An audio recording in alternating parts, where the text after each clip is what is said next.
Aí o vereador Roberval Queiroz, qual o partido mesmo do vereador Roberval Queiroz? PRD. Ele muda tanto que você fica sem... O DC não foi para frente. Desceu mesmo, né? Hoje, pela primeira vez, ele falou como parlamentar do PRD. Pois é, a gente Quase comentava... 15 dias depois de se A filiar gente ao comentava PRD. aqui que todo mundo soube, mas ele não falava que estava no PRD. Mas agora sim, falando com o PRD.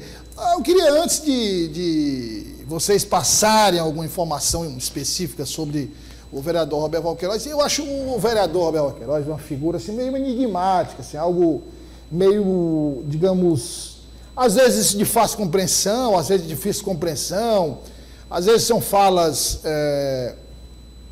ligadas à realidade, a fatos que ocorreram concretamente, às vezes ele desvia o assunto e fala assim de uma forma muito abstrata, muito desconectada da realidade, começando com o Eliezer.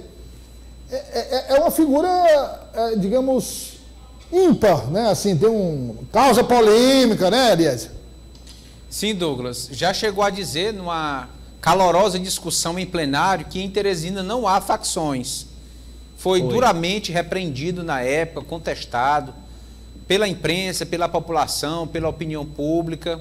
É, de fato, um vereador que precisa amadurecer para debater de forma mais concisa os problemas da cidade. E no que diz respeito à política, ele, contando com um mandato titular, um gabinete efetivo e mais uma das maiores pastas da Prefeitura de Teresina, a SAD Sudeste 1, tentou montar um partido favorável a si, o Democracia Cristã. Basicamente, ele tentou articular uma chapa de potencial pequeno ou médio, em que ele seria o puxador de votos nessa estratégia. Não conseguiu.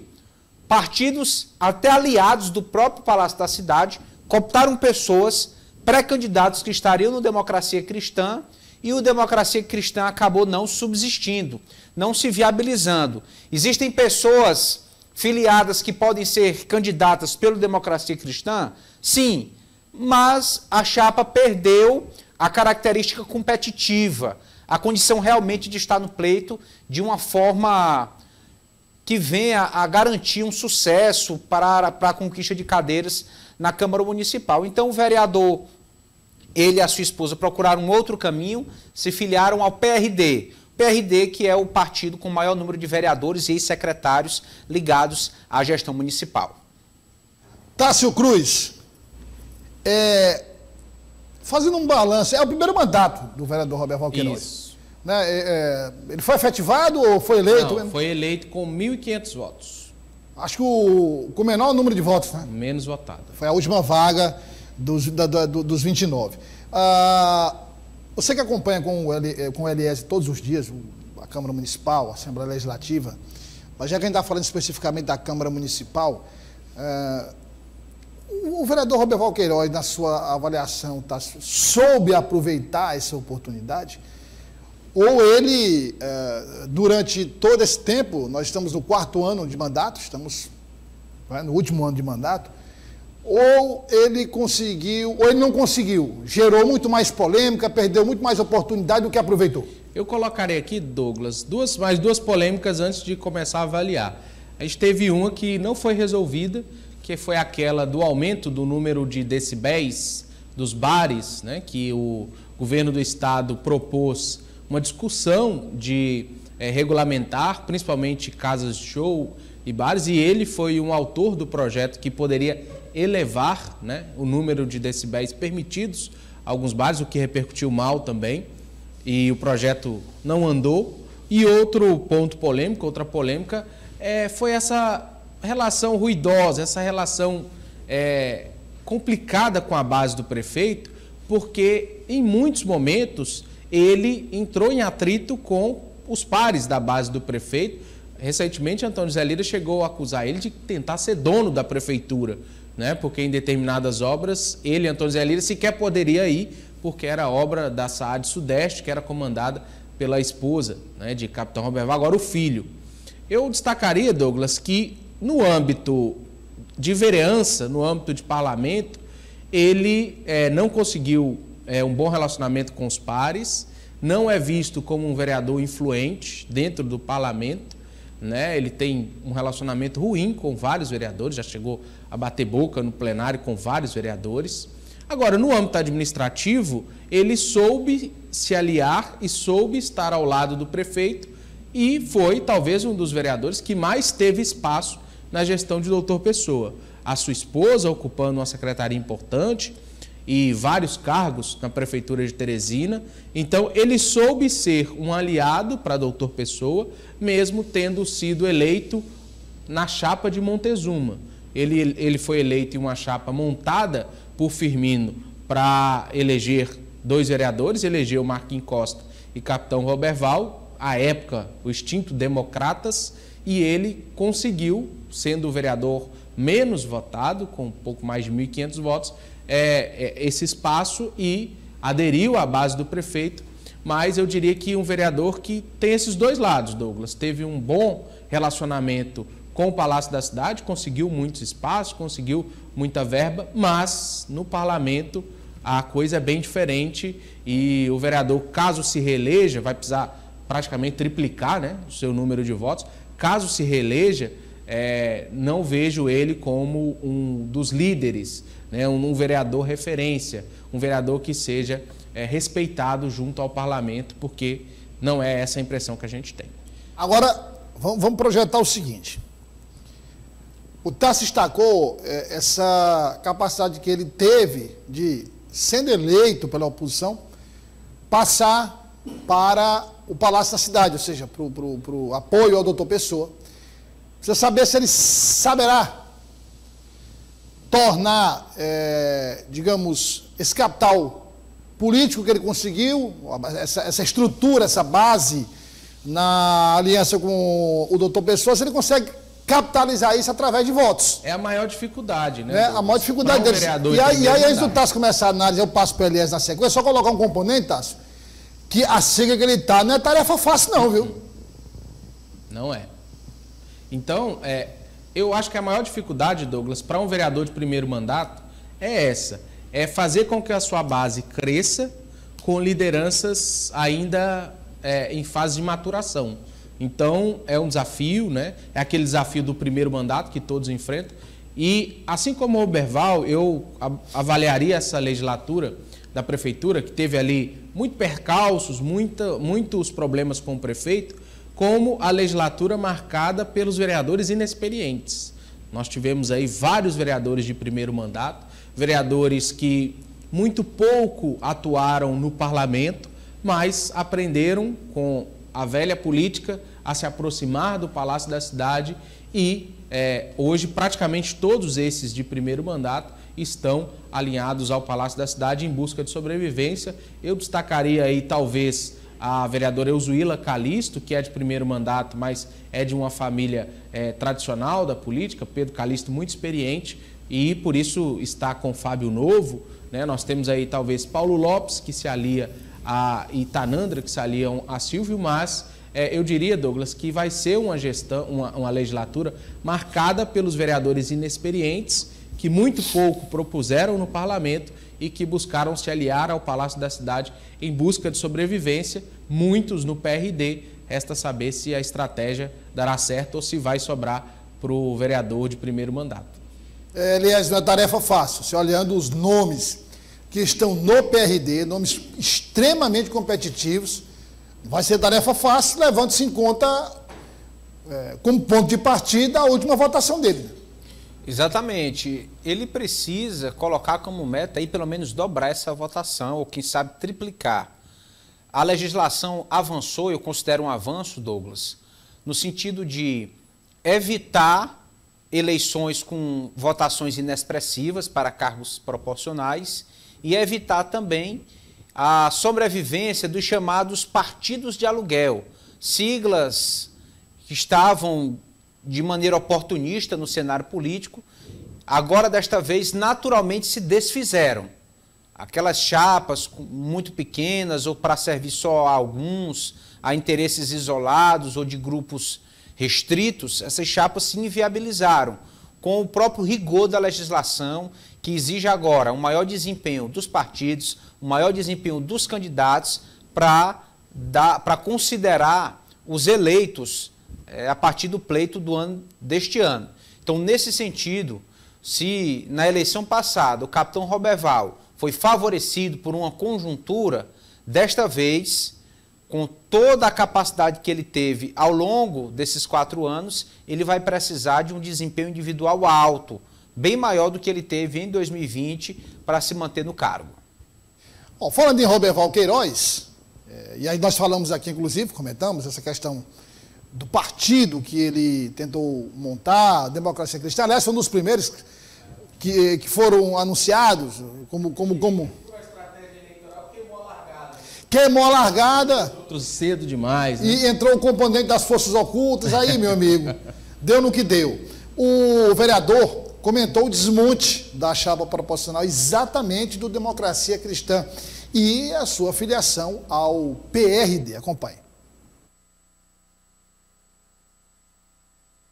A gente tentou fazer essas tratativas, montamos por 3 vezes o DC, né? Houve muito assediamento. Eu não quero mais voltar a esse assunto. Agora nós fazemos parte de outro grupo, que é o grupo do PRD, e agora daqui para frente, o que passou, passou. São 7 vereadores, mais lideranças fortíssimas, que já foram testadas também na ONU, são suplentes de vereadores, e agora partir para essa nova modalidade, que é eleger de 5 vereadores, tentando eleger até o 6º vereador nessa nomenclatura agora do PRD. Uma tarefa difícil aí, mas vamos lá, vamos aguardar. E o clima, Douglas? Montou 3 vezes o Democracia Cristã. Como? Ele disse aí que montou 3 vezes o Democracia Ave Maria, rapaz. É um montador compulsivo, né, ué? Douglas, e o desafio aí, a gente conversava hoje, eu e o Elias, nos bastidores da Câmara, o desafio do PRD é uma chapa que nasce aliada a um palácio da cidade, que o prefeito não interferiu e que o prefeito não manda, vamos dizer assim. Antes a gente tinha uma realidade que o prefeito Firmino, ele dizia como seriam as chapas, o ex-prefeito Firmino, né? E nós tínhamos, por exemplo, no âmbito estadual, nós temos, né? Tivemos o governador Wellington Dias, então governador, que organizou as chapas e definiu. Então, não se tinha esses ruídos dentro das chapas. Agora, o que está acontecendo no PRD? O Elias até comentava na primeira participação. A gente tem pessoas ligadas ao Palácio da Cidade, muitas vezes com grau parentesco com o prefeito, escolhendo candidato, Douglas, dentro da chapa do PRD. É o fulano que quer votar no ciclano, o beltrano que quer apoiar o outro, e isso tem causado um incômodo enorme dentro da chapa.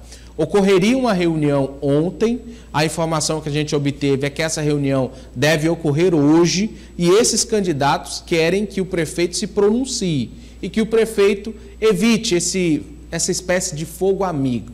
Porque, pelo que a gente conversou com alguns parlamentares, todo mundo lá ligado ao Palácio da Cidade, ligado ao prefeito, querendo escolher um nome. E aí fica complicado porque a gente teria interferências, né? A gente teria ingerências dentro dessa chapa do PRD em benefício, né? Priorizando A ou B. Então isso tem incomodado, e a conversa que esses candidatos querem ter com o prefeito é nesse sentido. Douglas, ninguém vai aceitar interferência, intromissão de pessoas ligadas e parentes do prefeito dentro dessas chapas, dentro desses candidatos do PRD. Aliás, Elias, se a gente analisar bem, o prefeito, pelo menos que eu lembre, assim, não interferiu, até agora nunca interferiu diretamente na formação de qualquer chapa proporcional.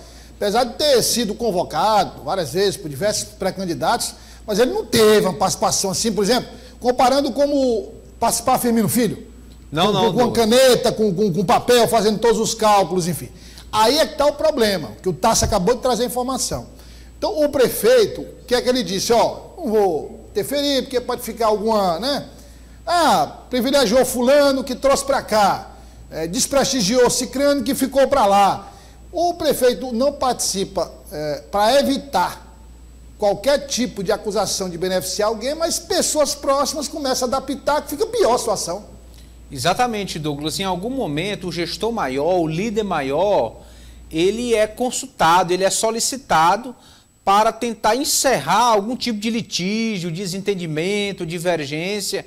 Na política é assim. Então, se nós estamos falando de sucessão municipal, de eleição municipal, o prefeito deveria ser um grande maestro nesse processo, especialmente junto à sua base, junto aos seus aliados, junto aos partidos que fazem parte do seu arco de alianças. Então, faltou em algum momento uma palavra de cima para baixo, porque em uma discussão entre pessoas e líderes ou presidentes de partido, digamos, do mesmo nível, cada um tem seus argumentos, sua razão, mas para tentar evitar rompimentos, fissuras, seria interessante uma palavra do gestor maior, do que é mais respeitado, do que deve saber mais, do que deve saber gerenciar esse tipo de situação. Faltou, e o próprio vereador Roberto Val se diz vítima dessa situação, quando viu a sua chapa do Democracia Cristã sendo cooptada, nomes sendo cooptados para partidos da base da própria prefeitura. Outros partidos, a princípio aliados, acabaram implodindo a chapa do Democracia Cristã.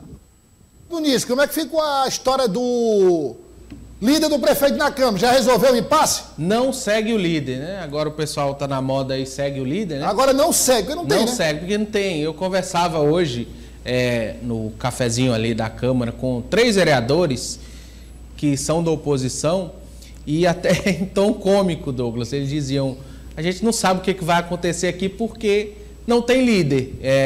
A situação, hoje a gente conversava com o Marquinhos Costa e também um passa para o outro a função e nenhum deles de fato querem ser o líder porque líder vai ter muito trabalho. Para você ter ideia, Douglas, tinham alguns vetos hoje na pauta, inclusive um veto com relação a reajuste de servidores que foi retirado por um acordo entre a oposição e a base do prefeito, né? A base do prefeito tenta ali, em meio a esta situação, essa indefinição, mas vale a gente comentar aqui, o amigo de cada todo dia eles falam do líder, é porque é quem determina, quem diz como vai funcionar o trâmite, quais processos serão pautados, como vai ser pautado. Então, é uma situação que mostra essa falta de comunicação entre o Palácio da Cidade e a Câmara. A gente já vai completar, Douglas, daqui a pouco, um mês que Antônio Zé Lira saiu e até agora nada.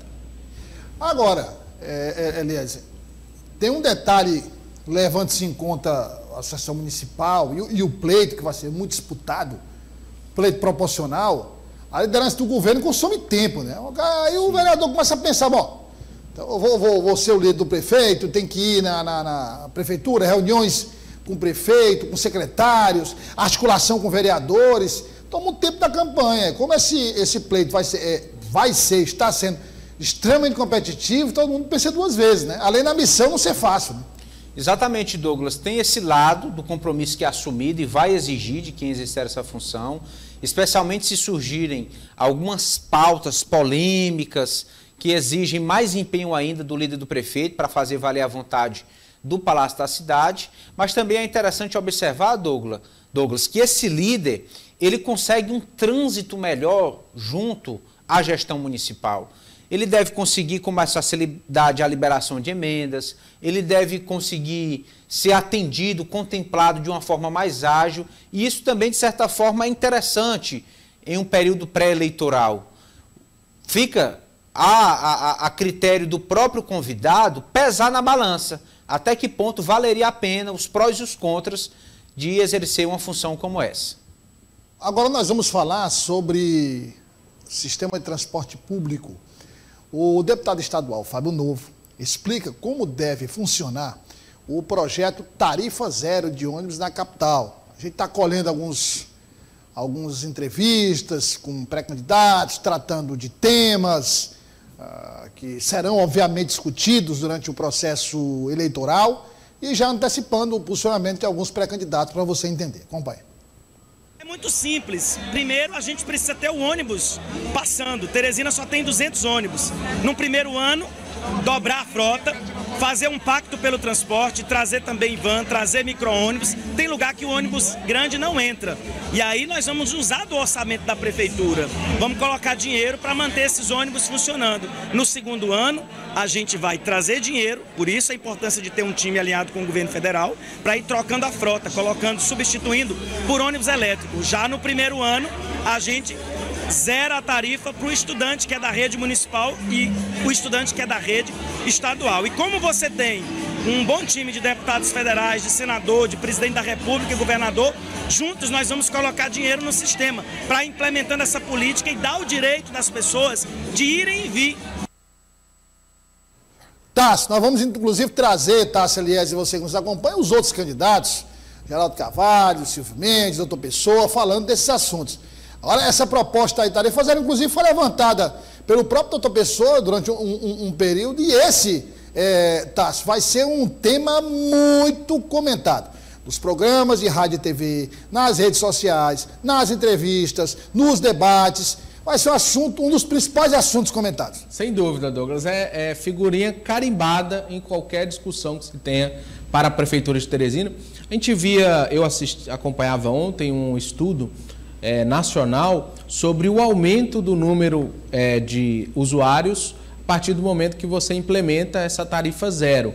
E claro, nacionalmente certificado de que tem esse aumento, e com isso os empresários, né, e o poder público pode nortear melhor quais políticas serão implementadas. É uma política desafiadora que vai consumir uma boa parcela do orçamento, mas eu acho que deve ser a tônica de todos os pré-candidatos, além, claro, da questão do transporte público, a saúde, a educação e outras pautas, mas hoje em dia, Douglas, com a pandemia, com a fuga de vários usuários deste modal do transporte para outros meios, como aplicativos, né, e outras alternativas, é um desafio tornar, de fato, o transporte público atraente para o cidadão. Bom, você viu aí o que disse o pré-candidato Fábio Novo, Eliézer, vai ser um tema, como eu disse, muito discutido, e um tema que tem essa pegada política, mas ao mesmo tempo é um tema que exige muito conhecimento técnico. Você fala de tarifa zero, né, o pré-candidato vai ter que levar informações sobre como implementar a tarifa zero, com quais recursos, quais os critérios ali para administrar essa questão dos ônibus, repasses da prefeitura, ou seja, são várias questões técnicas envolvidas na tarifa zero, na reorganização do transporte público, que vai exigir que cada candidato se prepare muito bem para discutir o tema. Exatamente, Douglas. Foi um tema que ocupou bastante o debate na eleição de 2020. Infelizmente, o problema não foi resolvido, afeta diretamente a vida da cidade e, mais uma vez, deve vir à tona, no calor dos debates, essa pauta do transporte coletivo. Dizer que é necessário priorizar o coletivo em detrimento do individual, para evitar congestionamento, para reduzir impacto ambiental, para melhorar a mobilidade urbana, enfim, são muitos os motivos que endossam essa necessidade de um transporte coletivo eficiente nas capitais, em todas as cidades brasileiras. Agora, Douglas, é interessante reconhecer que, de certa forma, o teresinense está desesperançoso. Ouviu demais, não aconteceu, e agora vem essa proposta do pré-candidato do PT acerca da tarifa zero. Para convencer o eleitorado, realmente preciso ser consistente, é preciso apresentar a viabilidade dessa proposta, porque simplesmente lançar palavras ao vento sobre esse tema pode gerar um desgaste para o pré-candidato.